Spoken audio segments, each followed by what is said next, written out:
Hola amigos, ¿cómo van? Espero que todo esté bien, espero que hayan tenido una muy buena semana de Digital Experience Week. Y bueno, mi nombre es César Trujillo, hoy voy a hablar de algo que hemos creado y que llamamos Learning Experience Design. Y bueno, sin más preámbulos, voy a arrancar. Una cosa importante, seguramente muchos de ustedes van a hacer preguntas durante la conferencia. Porfa, háganlas, las voy a resolver, porque tengo un pedazo interesante como para ir resolviendo preguntas al final de la misma, de la charla. Entonces, bueno, pues nada, sin más preámbulos, vamos a arrancar.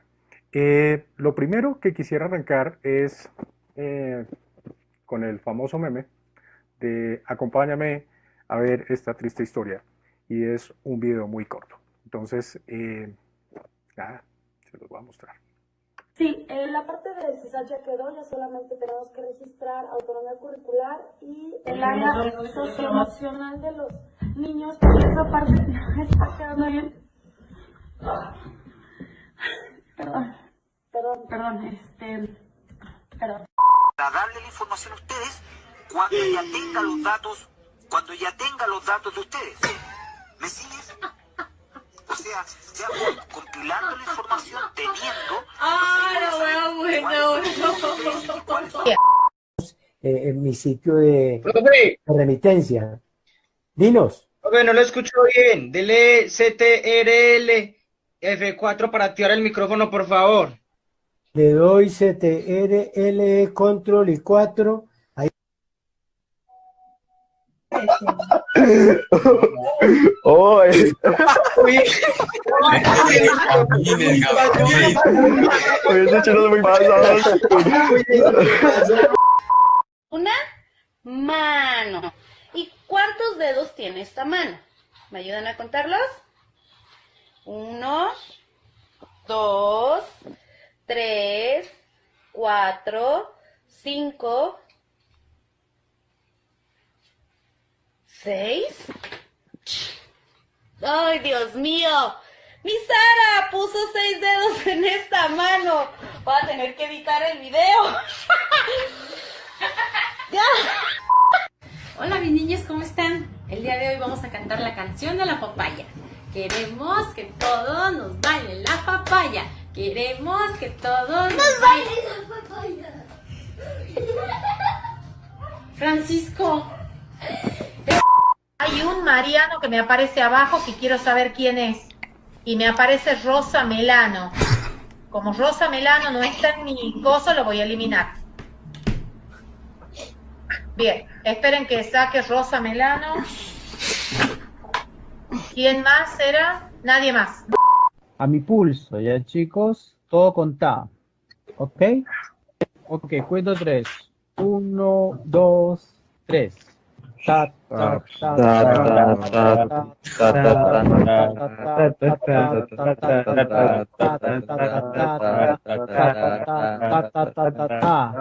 ta. Eso fue toda una experiencia. ahí asuman que es lo que hoy día tenemos en Chile, los impuestos o las cotizaciones previsionales. Bueno, y así sucesivamente. Creo que ya más o menos van entendiendo de qué estamos hablando.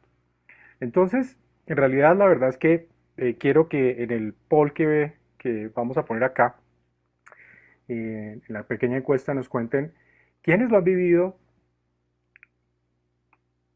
en clase en vivo, como alumnos, quiénes lo han vivido como profesores y quiénes lo han vivido con sus hijos, porfa.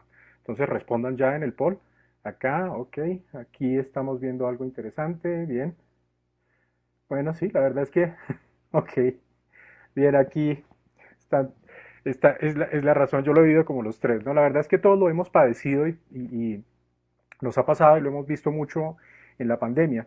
Y la realidad es que cuando uno se da cuenta, pues lo que ha ocurrido pues durante la pandemia es que eh, esta infografía acá de la OCDE me parece muy interesante porque muestra como el deber ser, digamos, los países han utilizado una variedad de recursos de aprendizaje remoto, como paquetes instructivos, como educación de radio y televisión, digamos que era como la más vieja y el método o los medios de educación remota más antiguos que existían. Pero digamos que lo que ha ocurrido es que con todos los recursos de aprendizaje en línea, pues todas las plataformas que originalmente, digamos, eran para otros propósitos, pues se han utilizado para todos estos temas. Por ejemplo, como servicios de apoyo para padres y estudiantes o lecciones en tiempo real que se hacen en plataformas virtuales o lecciones que las personas pueden hacer de manera no sincrónica a su propio ritmo o contenido educativo que yo puedo explorar a voluntad.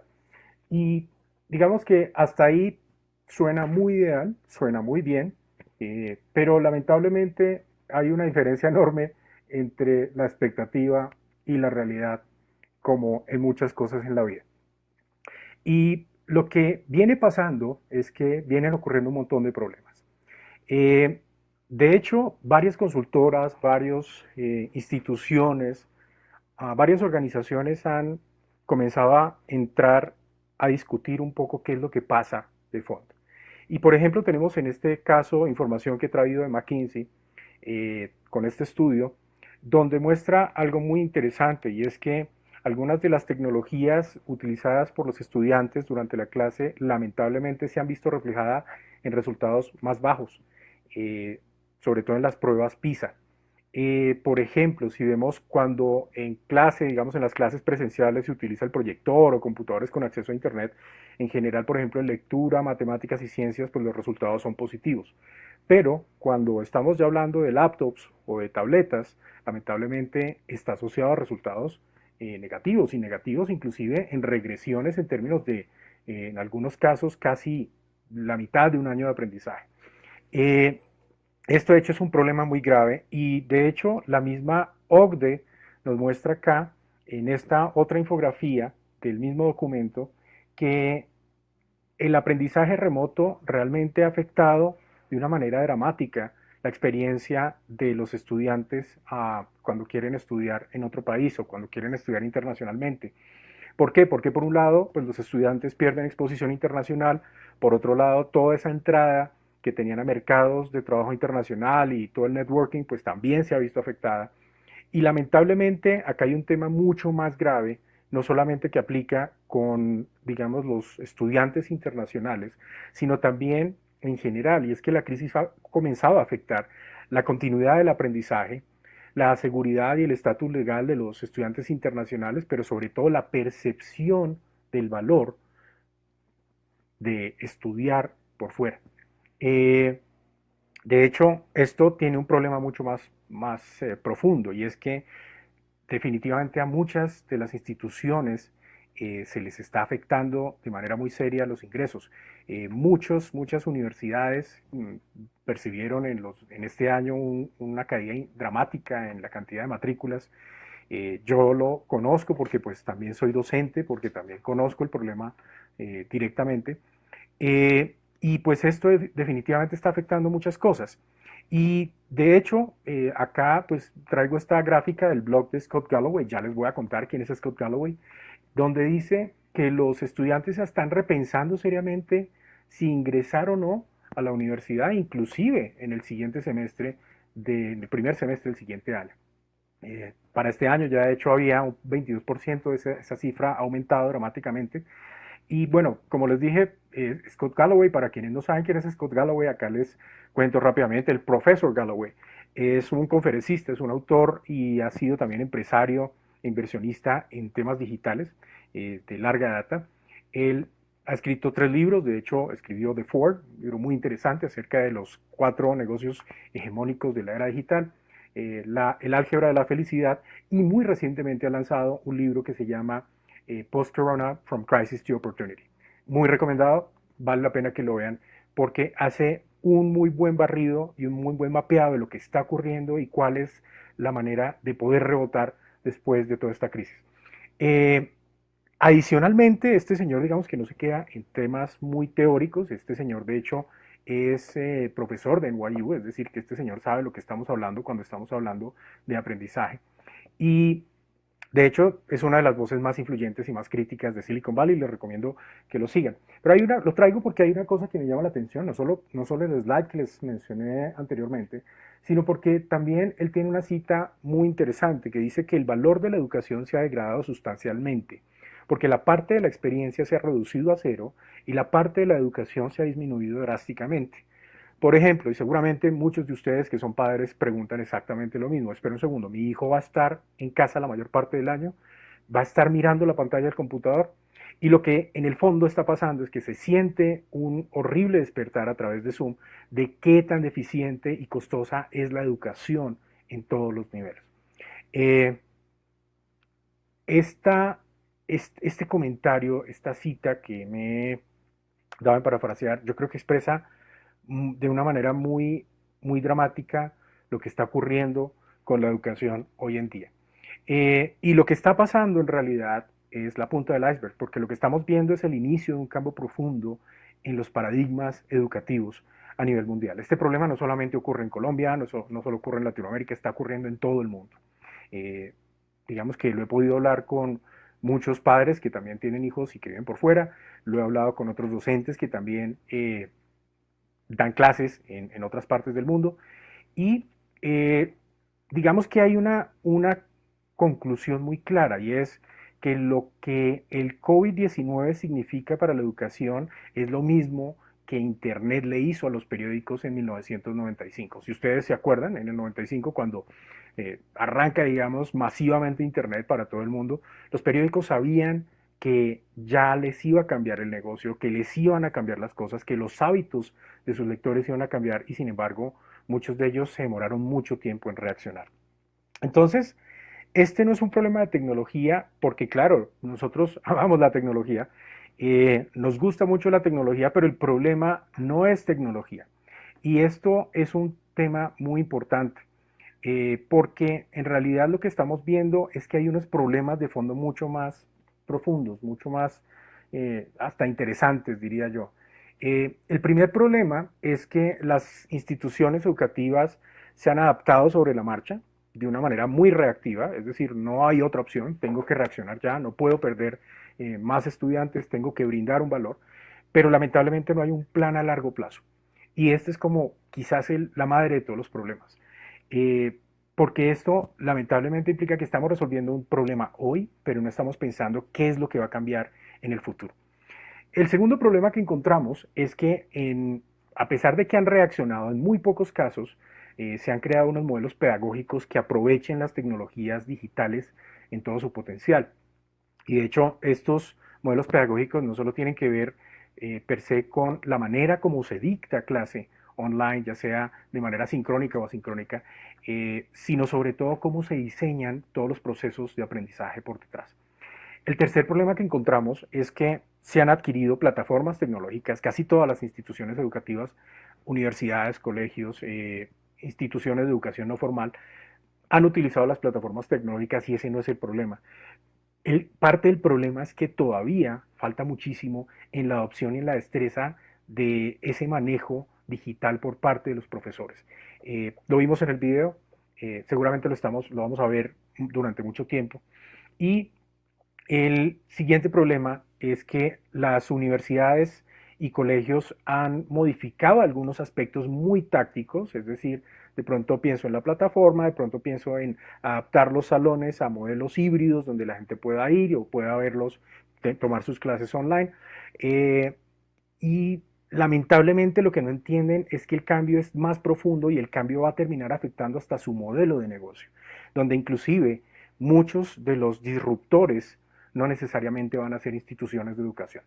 El último problema, quizás, el que resume todo, es que se está adoptando esa transformación desde la tecnología, pero no se está considerando el aspecto más importante, que es el diseño de la experiencia de aprendizaje. Entonces, claro, muy fácil hablar de problemas, es muy interesante, pero pues es muy evidente, pero ¿cuál es realmente la solución? Y la solución es trabajar para nosotros con una metodología que desde el principio considere las necesidades de ese usuario final, que es el estudiante. Y aquí tengo que hacer un disclaimer. Yo he trabajado 25 años en temas digitales. De hecho, pues arranqué en digital profesionalmente desde muy chico. Pero adicionalmente, de manera paralela, he sido docente durante cerca de 20 años, un poco más, voy y vengo de la academia, me gusta, me apasiona, digamos, parte de mi motivación. Y en la compañía donde estoy, en Soho, pues también me doy cuenta que nos apasiona mucho el tema de la docencia, de la educación. Entonces, digamos que nosotros entendiendo, buscando resolver este problema, pues nos dimos cuenta que el problema era un problema de fondo, no era un problema de tecnología.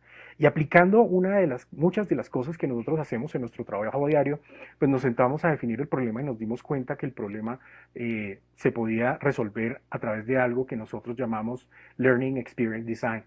Y el Learning Experience Design no es otra cosa que aplicar, como les digo, todo lo que nosotros hemos hecho durante todo el tiempo, todas las metodologías como Design Thinking, Lean, Agile, en una metodología y en un proceso que le pueda ayudar a las instituciones, donde yo, desde la misma organización y con una mentalidad Lean, pueda comenzar a resolver cuál es el propósito, ver cuál es la visión, descubrir esa visión, digamos, no solo al corto, sino al mediano y a largo plazo a través de Design Thinking, y cómo brindo esa solución para los estudiantes a través de un mindset o una mentalidad mucho más ágil que la que estamos acostumbrados. Entonces, esto que hemos llamado el Learning Experience Design, digamos, es ya una metodología construida. De hecho, ya hemos hecho algunos prototipos con algunas universidades en Colombia, donde tenemos clara como una ruta de trabajo y en un mes ya comenzamos a producir resultados. Digamos que en la primera semana hacemos un sprint de estrategia, ahí básicamente descubrimos e ideamos, hacemos un mapa del ecosistema de aprendizaje, hacemos un mapa del Customer Journey, del Student Journey, hacemos un diagnóstico de lo que está pasando a nivel de las instituciones, de las clases, de los profesores y determinamos cuáles son los objetivos de negocio.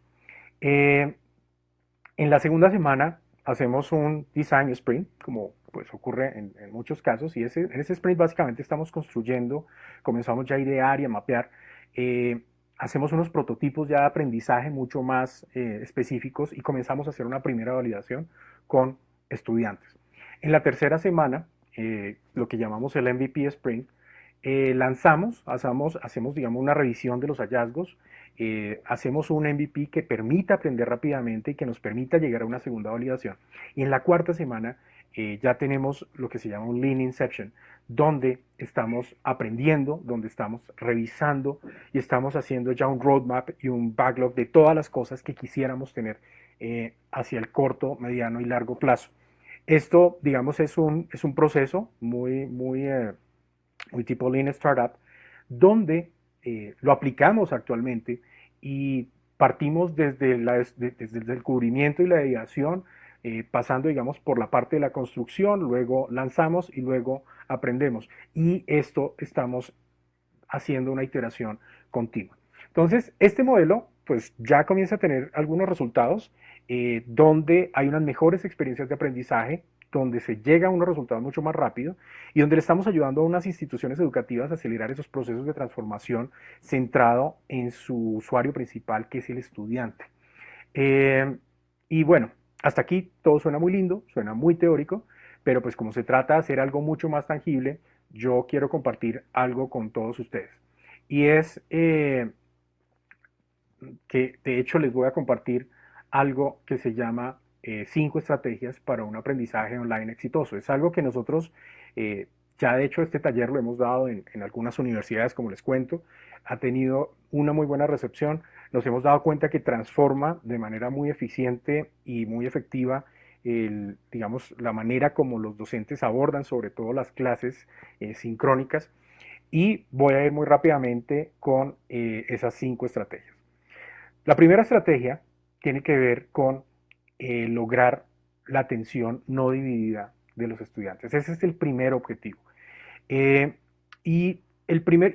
que suene un poco obvio, pero la realidad es que en el día a día nosotros estamos completamente bombardeados de información. Antes del COVID y ahora con el COVID, que los medios digitales o los canales digitales son el principal punto de comunicación con el mundo, pues aún más.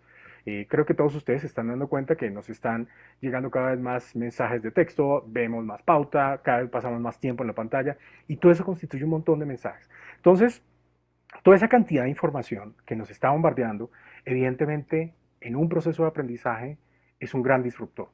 Y lo que primero que tenemos que lograr es eliminar esos disruptores o por lo menos lograr que nos prefieran a nosotros antes que que los estudiantes se distraigan con esos disruptores. De hecho, Oprah Winfrey tenía una cita, tiene una cita muy, muy interesante que dice que uno de los regalos más grandes que uno le puede dar a alguien es la atención no dividida. Bueno, de hecho, esta cita se atribuye a Oprah Winfrey, pero otros se la atribuyen también a Will Schwab. Pero independiente de que la haya dicho, creo que es muy válida y sobre todo en estos tiempos digitales. Y una de las cosas que nos hemos dado cuenta que funciona muy bien en todo este descubrimiento y en todos estos talleres es que los energizers, los rompehielos, sobre todo al inicio de la clase, ayudan mucho a lograr esa atención, a focalizar al estudiante en lo que está haciendo. Entonces, en ese sentido, ahora, ¿qué es un energizer? ¿Qué es un rompehielo? Les voy a poner un ejemplo. Pero básicamente es una actividad de 10 o de 15 minutos máximo al principio de la clase, donde yo estoy buscando que los estudiantes se centren acá y entren un poquito como en el mood, como en la onda de la clase. Les voy a poner un ejemplo y aquí espero sus comentarios en el chat. Entonces, esta actividad se llama Adivinen el refrán o la película. Es una actividad real, yo la utilizo con mis estudiantes y ustedes les voy a mostrar con emojis y ustedes tienen que adivinar cuál es el refrán o cuál es la película según sea el caso. Entonces vamos con el primero. Listo. Todos manos en el chat. 3, 2, 1 y vamos. Adivinen la película. Ok. Eso, ya tenemos un ganador. Muy bien. Sí, era Ratatouille. Muy bien. Vamos con el siguiente. El siguiente es un refrán. 3, 2, 1. Listo. Ok. Ok, muy bien. Bueno, ahí ya tenemos como un ganador. Varios ganadores. Muy bien. Súper. A caballo regalado no se le mira el colmillo, no se le mira el diente, depende de donde estén. Vamos con otra película. 3, 2, 1. Este es muy fácil. Sí, por supuesto, Comer, Rezar y Amar. Eat, Pray and Love. La famosa película. Muy bien. Bueno, vamos con el siguiente. Es un refrán. Se tiene un poquito más de nivel. Veamos.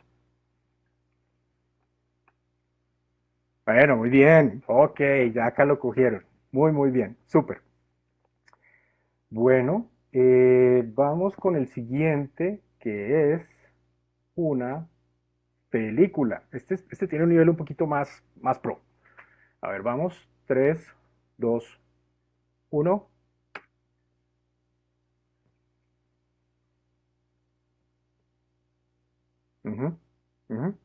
Muy bien.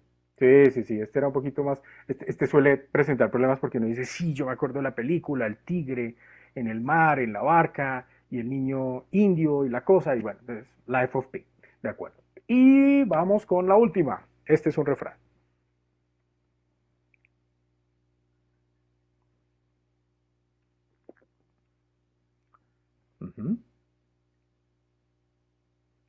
Sí, aquí ya tenemos un ganador. Muy bien. Ok. Bueno, creo que entendieron un poco cómo era el ejercicio, ¿no? Básicamente, estos son actividades, son energizers que yo hago, evidentemente, con mis estudiantes cuando estoy arrancando una clase. Y simplemente voy a ir con el resumen de la primera estrategia, con las conclusiones. De nuevo, primero, la atención es el regalo más preciado que debemos lograr de nuestros estudiantes. Sin atención no dividida es muy difícil construir ese conocimiento. 3, al inicio de la clase, clave arrancar con un energizer. Y no solo energizer, cada cierto tiempo, cada vez que ustedes sientan o perciban que la atención está bajando, busquen generar actividades, no necesariamente de este tipo, pero busquen otras maneras para que los estudiantes vuelvan y se enganchen. ¿Cómo lo pueden hacer? Contando historias breves, haciendo preguntas al azar a los estudiantes o fomentando la participación y el diálogo cada cierto tiempo. ¿Listo? Bueno, vamos con la segunda estrategia. ¿Hasta aquí estamos chévere? ¿Bien? Porfa, me cuentan. Quiero tener su feedback aquí en tiempo real. Ok, muchas gracias. Bueno, súper. Ok, hay algunas preguntas. Seguramente esas preguntas, como les digo, las vamos a resolver ahora al final de la charla. ¿Listo? Bueno, vamos con la segunda estrategia. Y la segunda estrategia es que cualquier clase online, no online, presencial, sincrónica, no sincrónica, se trata más de un diálogo antes que un monólogo. Y de nuevo, esto puede sonar un poco obvio, pero la verdad es que yo he tenido la oportunidad de pasar como por todos los estados de lo que significaba o lo que yo creía que era dar una clase. Y en algún principio pensaba que una clase era un señor que llegaba, se sentaba delante de los estudiantes y básicamente hablaba todo el tiempo. Y eventualmente les pedía algunas tareas, les hacía algunos ejercicios, etcétera, pero pues hoy en día me cuesta muchísimo reconciliarme con esa visión, porque cualquier tipo de clase demanda la participación activa de todos, y más en una clase online, y más si es una clase sincrónica. Y el punto es que el conocimiento no es solo una actividad de una sola vía, no es un tema de emisor-receptor. Yo emito el mensaje, los estudiantes allá, como un poco la conferencia, lamentablemente es un ejemplo paradójico, pero ustedes escuchan. No, siempre estoy buscando que interactúen. En cuanto más participen las personas que están al otro lado de la pantalla de esa construcción de conocimiento, va a ser más exitosa la clase, o por lo menos vamos a tener más posibilidades de que los estudiantes estén participando en feedback, etc. Y por esto es clave intercalar el conocimiento formal, que claramente tiene que ser hecho, pues tiene que ser transmitido y tiene que contarse, pero con espacios de reflexión y de participación activa. ¿Cuál es esa proporción ideal de participación? Lo que me he dado cuenta es que lo ideal sería un 40% nosotros, un 60% los estudiantes. Y entonces dice uno, bueno, ¿y los contenidos dónde están, etcétera? No, el tema es que en ese 60% debemos estar construyendo contenido. Ahora, la pregunta, esto de nuevo suena 10.000 pies de altura, aterricémoslo, ¿cómo lo hacemos? Y la manera de hacerlo es que nosotros nos percibamos primero como facilitadores de un proceso. Nosotros no somos conferencistas. Claro, esto es una conferencia, este posiblemente no sea el mejor espacio de ejemplo, pero si nosotros entendemos que nosotros facilitamos un proceso y ayudamos a que ellos aprendan, esto seguramente va a lograr unos mejores resultados. Entonces, voy a ponerles un ejemplo real de clase. Entonces, el ejemplo es muy sencillo. De hecho, acá les voy a mostrar un video. Este es un video de Amazon.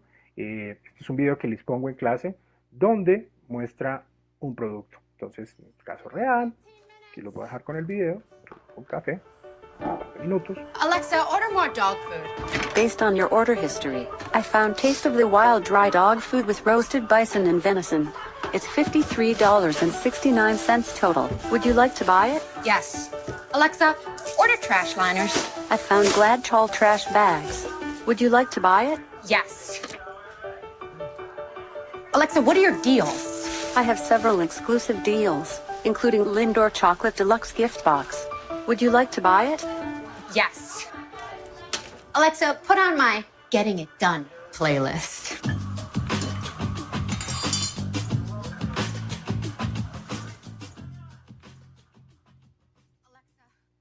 Ok, bueno, el producto era muy evidente, Amazon Echo, pero lo que me interesa de esto es que justo tan pronto termina el video, yo les hago una discusión en clase. Entonces primero les pregunto por qué creen que Amazon ha creado este dispositivo, cómo favorece los intereses de Amazon esta extensión de marca y por qué esto es relevante para los consumidores. Y a partir de aquí tenemos una charla de aproximadamente 5 o 10 minutos.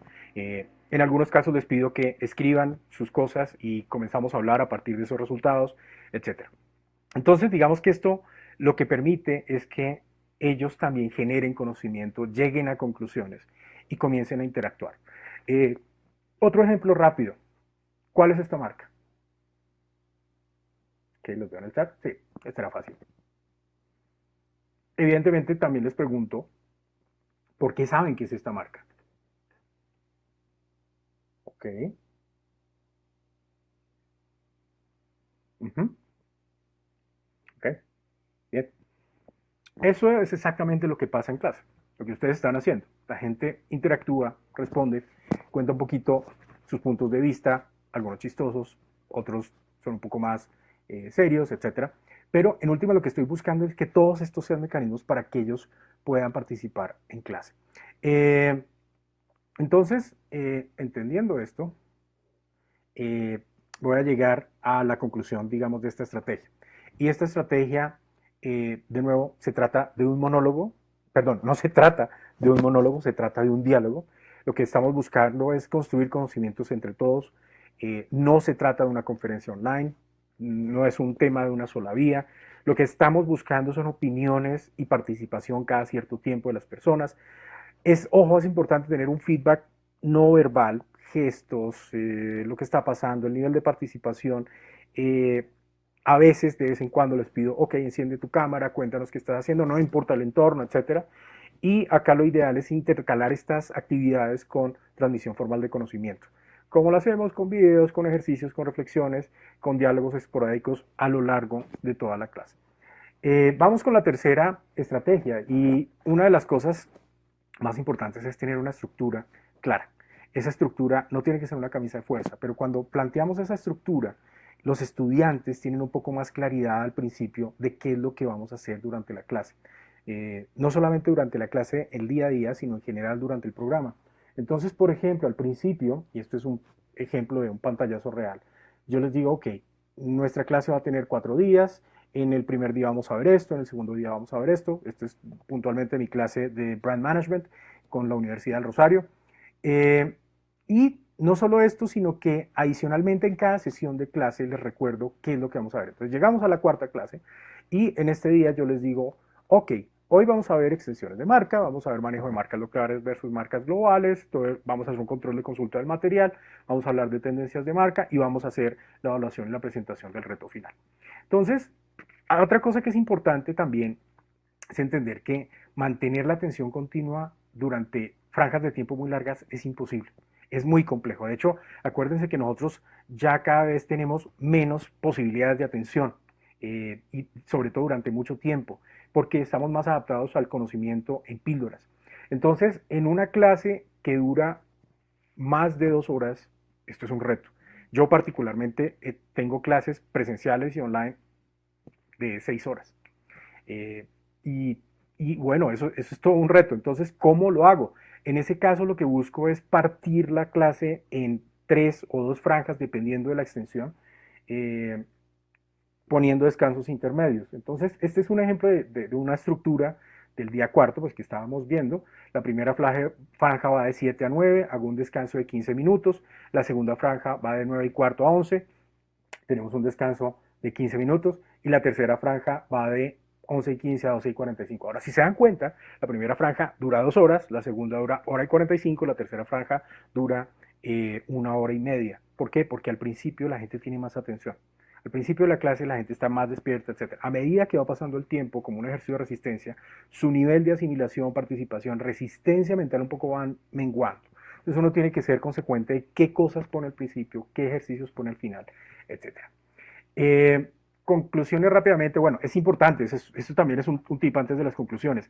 Es clave para mí generar un acuerdo al inicio de la primera clase que me permite alinear expectativas, qué es lo que ellos están pensando y poder ir mejorando las siguientes clases. Entonces, por ejemplo, yo les digo al principio, ¿qué debemos hacer para que esta clase sea un completo fracaso? Piensen en la peor clase que han tenido. Y ellos comienzan a decirme que solamente hable el profesor, que no podamos participar, que sea aburrida, que sean cosas que consigo en Google, etc. Y toda esa información yo la voy escribiendo en tiempo real y voy poniendo en positivo lo que espero que ellos quieran. Es decir, si yo no quiero participación, o si digamos no me gusta que no participe, no poder participar, yo lo pongo como participar o generar ideas. Si los conceptos son muy confusos y no son inteligibles, busco que generen, que entiendan los conceptos. Si la gente no puede hacer preguntas, yo busco que puedan preguntar y tengan inquietudes y así sucesivamente. Entonces, digamos que al final yo tengo una lista como de las cosas que ellos esperan, que les gustaría en esa clase. ¿Y por qué lo hago? Porque como un ejercicio mental, muchas veces es más fácil decir qué es lo que no quisiéramos de una clase o qué es lo que no nos gustaría. Y una vez que termino la primera clase, hago un check con ellos y determino qué es lo que está pasando. Y ahí veo, por ejemplo, que en este caso ellos quieren más aplicación de casos reales y más aplicación a servicios y no solo productos. Esto implica que para la siguiente clase yo tengo que pensar, ok, ¿cómo incluyo más casos reales, más tangibles, más cosas que ellos conozcan y traer más cosas de productos? Y seguramente en la segunda clase ya les estoy mostrando ejemplos y vuelvo y valido si esto está funcionando. Entonces, en últimas, todo esto me permite pensar que esto es más como, la clase es más como un prototipo vivo. Resumiendo rápidamente, todo parte de la estructura. Al principio de la clase es importante, al principio del programa es mostrarles, es clave mostrarles qué es lo que se va a ver, qué es lo que vamos a hacer. También es clave repetir este ejercicio en cada una de las clases, como para que ellos tengan alineadas expectativas, no franjas muy largas, máximo 2 horas, por encima de 2 horas comenzar a partir las clases y de nuevo fijar un acuerdo de clase que se vuelva casi como un contrato entre los estudiantes y nosotros. Súper. Ya vamos con la penúltima estrategia. Sé que hay varias preguntas, muchas gracias. Ahora al final las vamos a resolver. Y vamos con la penúltima estrategia donde hablamos de las actividades de clase. Y las actividades de clase tienen que ser mucho más que generar un texto. De hecho, es clave planear diferentes herramientas y mecanismos de trabajo. Aquí lo clave es que sean herramientas que les permitan hacer cosas y entregar cosas durante la clase. Esa es la gran diferencia, no solamente, digamos, dialogar, no solamente como escribir un texto, sino cosas más interesantes. Entonces, ¿por qué? Porque cuando uno ve lo que ocurre con la famosa pirámide del conocimiento de Edgar Dale, seguramente algunos de ustedes la han visto, y voy a repasarla acá muy rápido. Después de 2 semanas solamente retenemos el 5% de lo que escuchamos, cuando escuchamos, por ejemplo, un profesor, el 10% cuando leemos algo, el 20% cuando estamos viendo una imagen, el 30% cuando estamos viendo un video, una demo, etc. Cuando decimos y discutimos algo, ya nuestra capacidad de retener eso 2 semanas después es del 50%. Aquí aumenta. Cuando tengo una conversación con alguien, cuando puedo hablar en clase, por ejemplo. Y cuando hago cosas, esa retención ya aumenta al 70%, al 75%, de hecho, practicar haciendo. Y finalmente, cuando yo digo y hago cosas, cuando estoy enseñando, por ejemplo, retengo aproximadamente un 90%. Fíjense que esta pirámide lo único que hace es mostrar que cuando yo estoy más activo en el proceso de construcción del conocimiento, estoy generando mejores resultados. De hecho, en la primera parte, digamos, escuchar y leer tienen que ver más con una actividad verbal, ver y escuchar tienen que ver más con actividades visuales o audiovisuales, y a partir de discutir y hacer y decir cosas, ya comienzo a tener actividades participativas y actividades ya más puras cuando hago y digo cosas. Las primeras 2 tienen que ver con actitudes mucho más pasivas del estudiante o del proceso de aprendizaje en general. Y las últimas 3 tienen que ver con esa actitud mucho más activa, más comprometida, más interesada. Por eso, digamos que la mayoría de las actividades que yo busco hacer se enfocan en esta parte de al menos el 30% de retención, es decir, vamos a ver videos, pero vamos a hacer cosas, vamos a hablar de este tema, pero vamos a llegar a conclusiones, van a hacer alguna cosa, pero van al final a mostrar un resultado y van a comentarlo y exponerlo con el grupo. Entonces, ¿qué tipo de actividades? Como para tangibilizarlo. Aquí van 6 ejemplos. El primer ejemplo, pues, videos, ya lo hemos visto, pero los videos tienen que estar acompañados de una charla posterior, de una conclusión, de un trabajo. El segundo son los casos de estudio. Los casos de estudio pueden ser a partir de un video, a partir de una lectura, a partir de algo, una presentación, pero ellos tienen que llegar y concluir y llegar y responder las preguntas. El tercer ejemplo tiene que ver con las presentaciones. Una presentación de PowerPoint, una presentación de Keynote, una presentación de Google Slides, pero ellos tienen que hacer una presentación específica sobre algo. El cuarto tipo de actividad o herramienta tiene que ver con generar infografías o imágenes o memes que a ellos les encantan y de hecho son muy interesantes.